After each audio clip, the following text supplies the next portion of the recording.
word for today. Basahin natin sabay-sabay. So 2 Timothy chapter 2 verse 2 sa Amplified Version. So basahin natin siya. 1, 2, 3, go. The things, the doctrine, precepts, admonition, the sum of my ministry, which you have heard me teach in the presence of many witnesses, entrust as a treasure to reliable and faithful men who is capable and qualified to teach others. So, God bless the reading of His Word. So, ngayon ang pag-uusapan natin for today is titled, or it's called, Generations on Mission. Okay? Generations on Mission. Sa bawat generation, the mission is now urgent than ever. We need to do something sa generation natin today. From one to many. Ang ating faith ay pinasimulan po ito ni Jesus Christ. And it is our mission na ipasa natin yan sa next generation. So ngayon, dito sa verse na binasa natin, makikita po natin, merong 4 na tao tayong nakita doon. Una, si Paul. Siya yung first generation. Siya yung faithful servant of the Lord na talagang dinala ang mensahe ng Panginoon sa mga Gentiles, sa mga iba na nangangailangan ng gospel of the Lord. Meron siyang disciple. Ang pangalan nun is si Timothy. Yun naman yung second generation. Ngayon, ang instruction ni Paul, yung tinuro niya kay Timothy, ipasa niya sa mga reliable men. Yun na yung third generation. And yung mga reliable men na yun, in turn, they will also share what they have received to others. Capable men who will teach this to others. So dito makikita natin that the first generation, they are setters. Yung second generation, sila yung selectors. Yung third, sila yung stewards. Fourth, yung mga sustainers. Pag-usapan natin number 1 is yung mga setters. Pababasa natin to sa 2 to 8. Ang sabi doon, and the things you have heard from me among many witnesses. Yung mga narinig mo sa akin. The setters are the first generation represented by Paul in this passage. They set the tone. So, pakisabi nga sa katabi mo na matindi pala yung role mo. Kasi ikaw daw ay setter. Meron ba first generation dito sa family nila? Ayan, meron first generation Christians tayo, di ba? O, gito na lang. Sa basketball, ayan. Anong position yung nagsiset ng play? Point guard, di ba? Point guard. So ngayon, ngayon, sino ba magaling na point guard ngayon sa Pilipinas? Scotty. Depende. Depende kung sino magda-champion, tayo magaling. Hindi ba hindi naman si Long Bum, no? Si Long Bum kahit ang layo. Mapasok, di ba? Hindi. Sa NBA, sino magaling na point guard? Sila Stephen Curry, sila Chris Paul, sila madami, di ba? Kasi point guard sila yung nagsiset ng play, no? And crucial talaga na parang etong tao na to, dapat alam niya kanino na ipapasa, paano ma-execute yung play. Okay? Ba't ko sinasabi to? Kasi it's very important dahil ang bawat isa sa atin, you are a thermostat. Pag sinabing thermostat, charge daw na iPad, okay. So you are a thermostat. Ikaw ang nagsiset ng heat, nagsiset ng temperature. You set the tone, no? You set the pace. Sa ating mga young men, ayan, merong panawagan sa atin, sa mga young men natin ito, mga nag-work, yung mga bagong graduate pa lang. Ang urge sa atin, please do not waste your time. You are a man of focus. You are a man of excellence. Kilala mo si Daniel? There was, in the book of Daniel in the Bible, ang sabi ng Bible, meron daw siyang tinatawag na excellent spirit. Na ibig sabihin, lahat ng ginagawa niya, merong excellence. Nagsiset siya ng example. So sa atin, in the world today, kailangan natin ng mga nagsiset ng example. Na tayo dapat, may mga iba sa atin dito na kailangan mag-graduate muna bago tayo makipag-relationship. Diba? Yun yung mga iset natin. Yung magkakaroon muna tayo ng bahay bago tayo magpamilya. Kasi mahirap pag tayo ka ng pamilya tapos nakatira kayo sa pamilya din ng pamilya mo. Mahirap po yung dalawang queen doon. Dapat isa lang. Kapag gusto ni mami ng red na cortina, dapat yung asawa mo, dapat kung gusto niya magkaroon ng blue, dapat di sila nag-aaway. So dapat meron tayong standard. Dapat we must believe on the sanctity of marriage na against tayo sa mga nagli-live-in. Against tayo sa mga unclear relationships. dapat sa care group natin, ang bawat member na pupunta dito, bago sila magsuserve, dapat nag-care group sila. Bago sila humawak ng instrument, nagdi-disciple sila, nagpa-process sila, okay? Yun yung iset natin na standard na nagde-devotion yung mga member bago sila tumayo sa harapan. And we are the people na dapat, we do not waste time na, kumbaga, kung meron kang goal, you are very targeted, you're not wasting time. Kaya, ang tanong ko sa inyo ay, nag-take charge ba tayo ng ating mga buhay? Do you take charge of your life? Kapag ba sa tahanan natin, do we really set the pace? Do we really set the direction sa buhay natin? So let us set an example kasi tayo ang setters, okay? Tapos sa care group, di na tayo nag-absent. Kung meron tayong excuse kung talagang, kaya ni Kuya Alvin, ayan. Si Kuya Alvin, madami siyang reason na pwede niyang patulan. Last time nga lang, di ba, Kuya, sabi mo, yung baha sa inyo hanggang saan? Hanggang dito? Tuhod, bewang? Oh, may baha sa kanila. Pero yung iba sa atin, yung ibang members, sadly, kahit na may coaches sila, umulan lang din na sila pupunta. Pero this guy, this person, by the grace of God, overcoming reasons, walang sasakyan to, but pumupunta siya. Ang tawag doon, standard.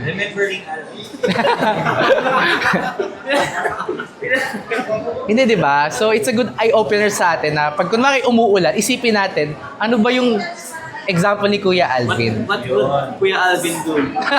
What Kuya Alvin will do? Seriously, I really want to commend Kuya Alvin because kahit na lubog sa kanila, he's doing his best para makapag-attend. So, praise God kay Kuya Alvin. Okay?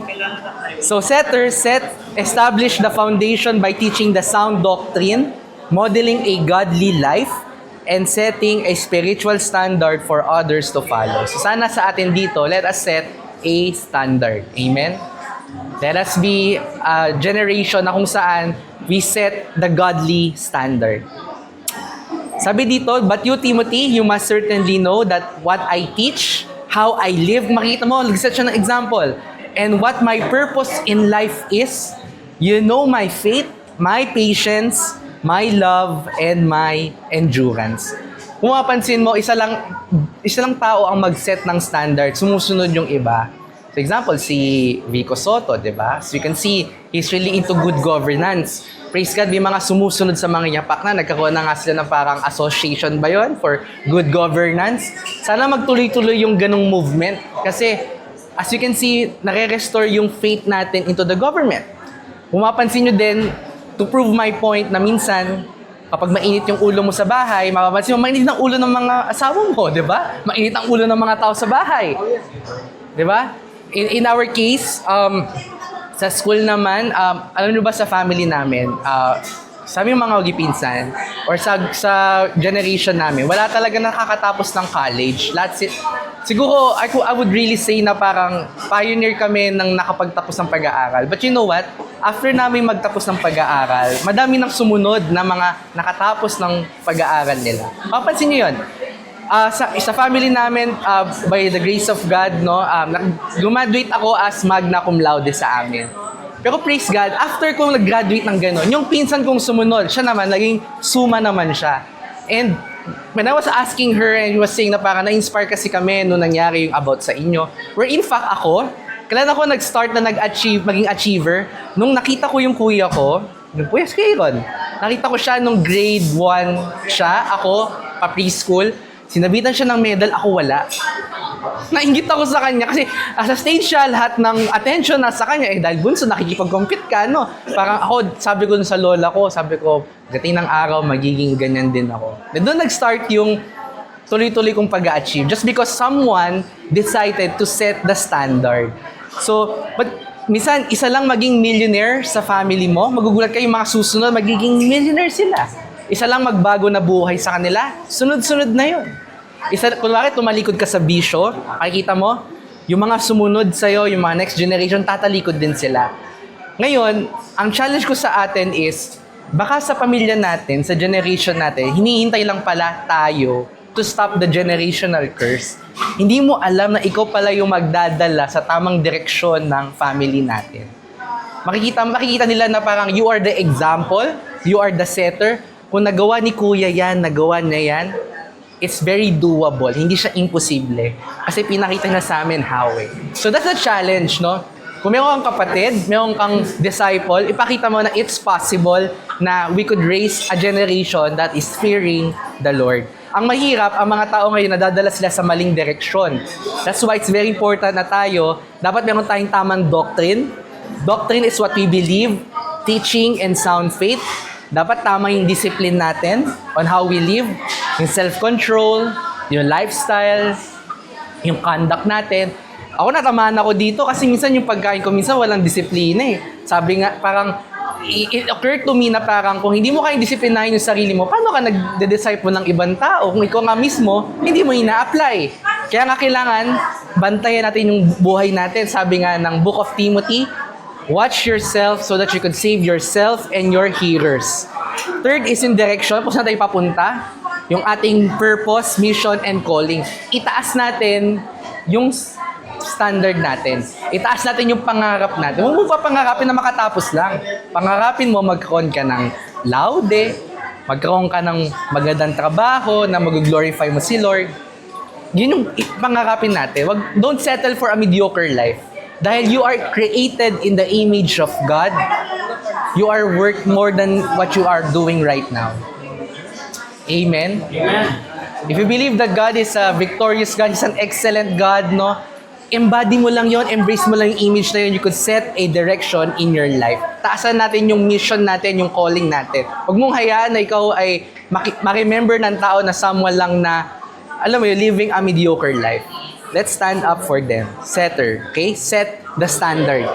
Second is what we call the selectors. Si Timothy. Sabihin natin, selectors. Sabi dito, the things, the doctrine, precepts, admonition, the sum of my ministry, which you have heard me in the presence of many witnesses, entrust as a treasure to reliable and faithful men who will be also capable and qualified to teach others. Pag sinabing selectors kasi, sila naman yung second generation, that representation is si Timothy. Setters, doctrine, discipline, and direction. Sa mga selectors naman, ang importante sa kanila, yung discernment, yung dedication, and yung dependence. So, pinag-usapan din dito is yung selectors. Nakanasan nyo na bang pumili kayo pero mali yung napili ninyo? Ako po, may mga naboto ako noong mga 2016, mga past election na mali ako ng pinili. Kaya it's very important. I'm sorry. Minsan sa mga relationships, may mga napipili tayong hindi tama. May mga desires, may mga decisions tayong hindi na mali tayo ng desisyon. But praise God, buti na lang. Faithful si Lord, restore na tayo. Amen? So, sabi dito, from infancy, you have known the Holy Scriptures which were able to make you wise for the salvation of faith in Jesus Christ. So, ang pinag-usapan dito na parang, eto bang tinanggap natin na treasure, etong salvation, etong discipleship, kanino mo naman ba ito ipagkakatiwala? So, that's why we need to take importance sa pag-place nito sa next generation. So, kailangan meron tayong discernment. Ang sabi dito, carefully test what is true versus false. Sige nga, basahin natin yung 1 John 4:1. Yung unang makakita, 1 John 4:1. Yung dito, 1 John 4:1. Yung dito, Acts 17:11. Basahin natin.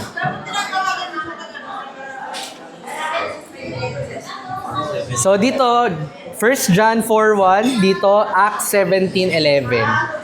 Basahin natin para yung unang makakita. 1.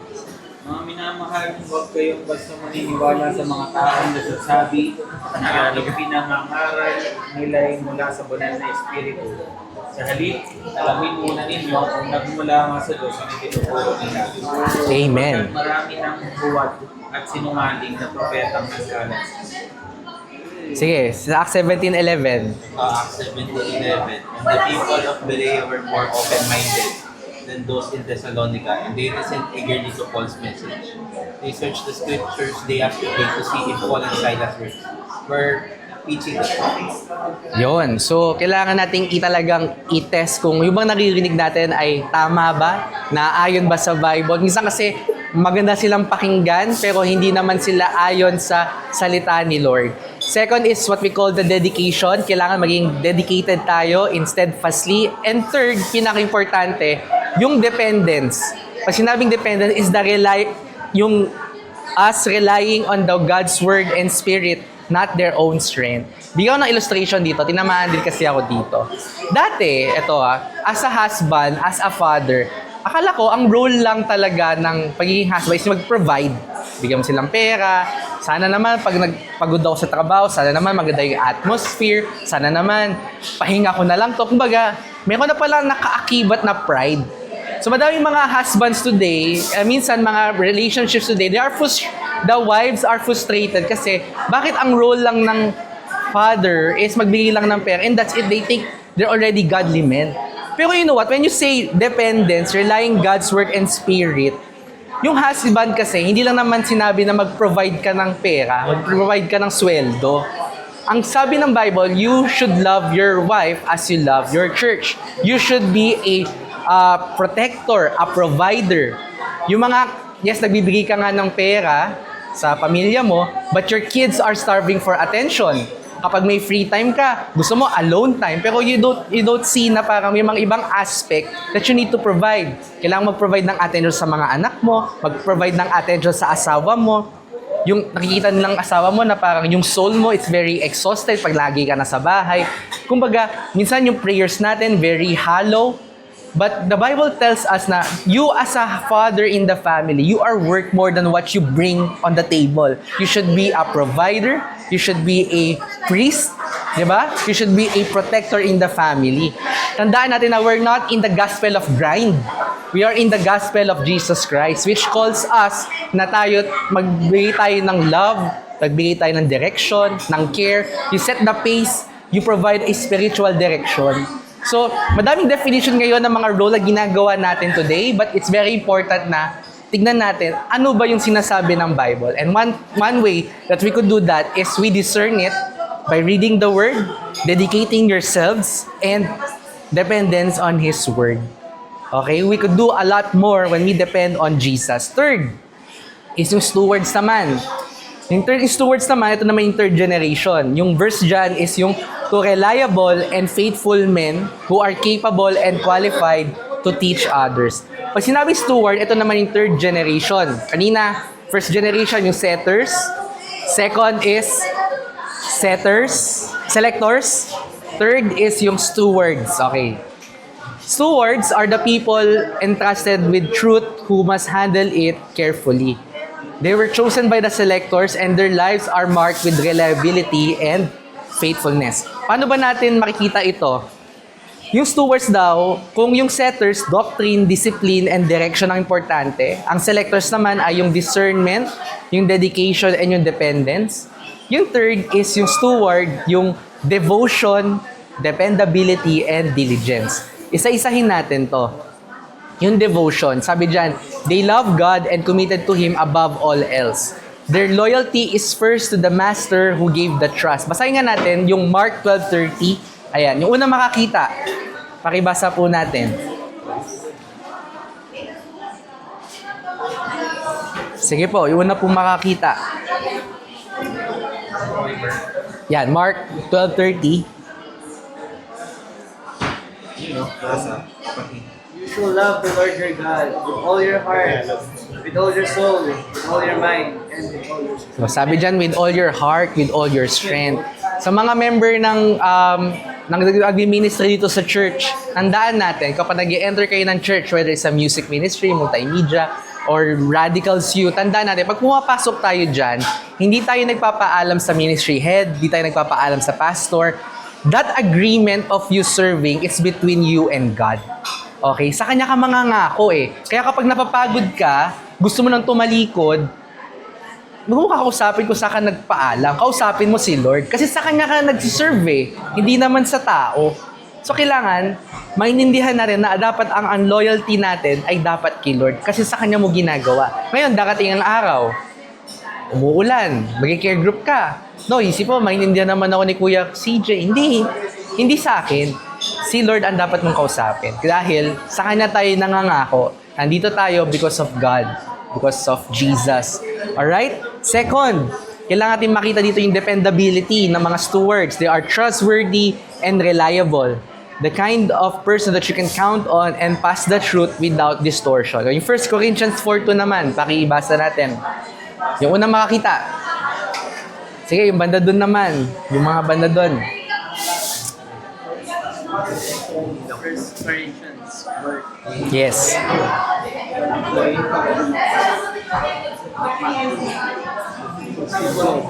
Andyan na? Sige, basahin. And since our first duty is to be faithful to the one we work for. Amen. Sige, may man Tagalog. Mas ganda natin yung Tagalog dun eh. At ang katiwalay dapat maging tapat. O, maging tapat. Okay? So, dapat maging faithful tayo kay Lord. Kasi, misconception kasi nangyayari, yun yung mahirap eh, that we put our trust in men. The problem is, hindi kasi sila perfect. Madami kasing Christian ang mga nasa-stumble dito. Yung parang, minsan na ako nag-attend ng church, tapos na-judge. Alam mo, lahat, maraming gusto makakita ng mga judgmental na tao. Nasa church, gumaganon sila. Minsan na ako nag-attend doon, tapos nasiraan lang ako, ganyan. It's sad. I don't know, baka iba sa atin dito, naging victim na rin ng ganon, di ba? Hindi natin maiwasan eh. Pero alam mo, on behalf of this na nangyari, siguro, as Christians, let's ask for forgiveness then on behalf of them. Kasi we try to emulate or alam mo, yung present Christ in our best way. Kaya lang, yung human nature natin, it takes the best of us. So don't let the bitterness settle in. And let us remember that the church is the hospital for the sick. It's not a display for perfect people, no? And ayun, yun lang yung nakakalungkot na don't let imperfect people keep you from the perfect God. So kapag may mga lalapit sa atin na minsan sila ng ganyan, encourage natin sila na para do not let imperfect people stop you from reaching on to the perfect God that we serve. Kasi at the end of the day, yung life natin, kaya ang importante yung talagang i-fix natin yung eyes natin kay Jesus kasi siya ang author and the perfecter of our faith. Kasi tayo mismo, we are imperfect, but someone who will complete it, perfect it, si Lord lang yun. Kasi hindi tayo perfect. So gusto ko lang sabihin na dapat maging good steward tayo ng ating mga members. Andito yung word na diligent. Sabi dyan, they work hard, not wasting what was given, but multiplying it like faithful servants in the parable. So maging good steward tayo ng mga members natin. Kung may members tayo, alagaan natin sila, mag-invest tayo sa life nila. Paano ba natin mai-improve yung life nila? Ngayon, kung wala tayong something na ikaka-improve ng life nila, let's take that challenge na parang tayo mismo iaangat natin yung level ng life natin. Mag-i-improve tayo so that we could be a blessing din sa kanila. And lastly, dito na po tayo magtatapos. Fourth generation is what we call the sustainers, okay? After no reliable and faithful men, they will be qualified to teach others, o yung sustainers. So sustainers are the fourth generation. Sabi dito, sustainers are the fruit of multiplication. They are the others who will receive the word, ensure that it doesn't stop on them. So, yung kanina, yung setters, they lay the foundation. Selectors, they choose wisely. Stewards, they manage faithfully. Pag sustainers naman, they carry on the legacy. At ang importante po dito, yung tinatawag na discipleship, yung declaration, and yung duration. Puntahan natin itong discipleship. Discipleship is investing in the next generation, teaching and mentoring others so that the mission will continue. Diba? Sabi ng Matthew 28:19-20, go and make disciples of all nations. Alam nyo ba bakit binaril si Charlie Kirk? Binaril siya kasi effective kasi siya. Pinupuntahan niya yung mga youth. Alam niya yung kapangyarihan, the power of discipling the youth, the next generation. Kaya siya sinilent. I really think na yun yung reason, the main reason behind that. So ngayon, dahil yung youth, vulnerable na naman sila sa mga ideologies, ang nangyayari, nadi-disciple sila ng mali. But when Charlie Kirk was going campus per campus, after kasi ng session niya, nagpapatanggap siya ng Word of God eh. Yung mga stand niya about abortion, about same-sex marriage, talaga tinatayuan niya and ina-explain niya why it was against the Lord. Kaya Kaya nakakalungkot lang na this guy is discipling the youth. He was silenced, pero the thing is, praise God, mas na-amplify lang lalo yung message na gusto niyang i-communicate.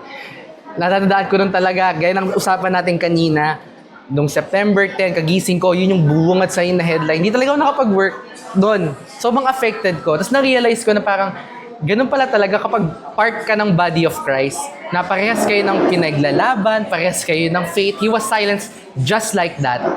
Nakakalungkot. Nagkaroon ako ng burden nung time na yon. Pero kasi, minsan kasi kapag tayo kasi as Christians, aminin natin, minsan, ayaw natin maka-offend ng tao. Pag may lalapit sa atin, may mga kaibigan tayo. Minsan kasi ayaw mong sabihin directly sa kanila. Minsan nagpapasalamat ako may Charlie Kirk kasi send ako lang yung video niya, yung argument, why. Pero ngayon, wala na eh. So, anong ibig sabihin nun? Na parang as Christians, ano yung magiging response natin? We have the light. Sabi ng Bible, you are the light and the salt of the earth. Maybe, siguro, I'm urging you bilang Christians na yung mga pinag-aralan natin last time that a silent Christian is a defeated Christian.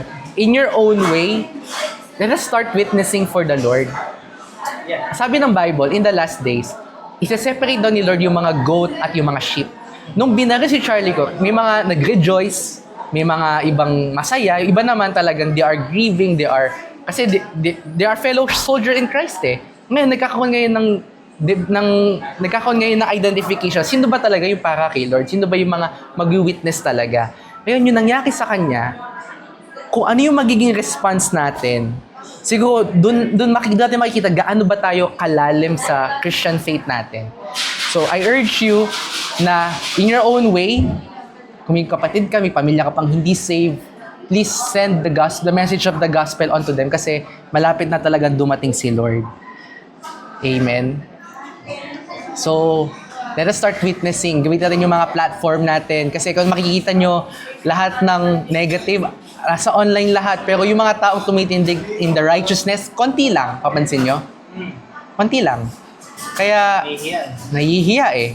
So ngayon, kung sila, walang hiya sila, di ba? Tayo din, maging walang hiya na tayo. In a good way, okay? Kaya ngayon, yun nga. Personally, gusto ko lang i-share yung nangyari sa kanya na death na yun. Doon lang ako nagkaroon ng parang reignite ng fire na parang, grabe, I feel so offended na to the point na parang, I'm gonna use my platform para talaga i-share si Jesus. I'm gonna awaken as many people as I can. I'm gonna do an online form para may mga ma-disciple ako online. I'm gonna do whatever it takes. Kasi that's our part eh. Yung message ko na sa pulpit ni Pastor Zai, yung knowing God, if you know the God that you are serving, it will reflect on the actions that you're gonna take today. Mananahimik ka na lang ba? Hindi ka na ba tatayo sa tama? So, nandun kasi yun eh. Kaya that's why it's very important. Let us invest in the next generation. Amen? So, let's have a declaration. Boldly proclaim God's word in the generation, ensuring that the message is not hidden or diluted. Ngayon, nawala man si Charlie Kirk, praise God, mas madaming Charlie Kirk ang naglabasan ngayon sa social media. They are fighting for the gospel. Tayo din sana, huwag nating i-miss yung opportunity na yon. Sabi dito, one generation shall commend your works to another, and shall declare your mighty acts. Huwag tayo maging katulad dun sa Book of Judges. Ang sabi dun, the generation after Joshua, they did not know the Lord kasi hindi na ipasa sa kanila. So let us be that. Let's make a declaration. Kaya praise God, nung iba sa atin dito talagang nag-share na ng videos, ng mga sharing natin. Tuloy lang natin yan. Let's be witness for the Lord. Yan ang ating witnessing. Ang dali lang mag-share ng gospel ngayon dahil nasa social media tayo ngayon. Palaganapin natin yung word of God. And lastly, dito tayo magtatapos, duration. They faithfully sustain the work over time, preserving the mission so that it lasts the generation. Sabi dito, a lighthouse, ano yung lighthouse? Yung parang sa Batanes. They standing firm throughout the storms, they guide countless ships safely to shore. Sabi ni 2 Timothy 4:7, sana ito yung maging how do we want to be remembered? Yung, I have fought a good fight, I have finished the race, and I have kept the faith. Sana sa buhay natin, right now, you're doing the fight already. Ang encourage ng Bible, fight a good fight. Talagang ibigay natin yung best natin, And when we finish the race, masasabi natin na talagang we have kept the faith. Amen.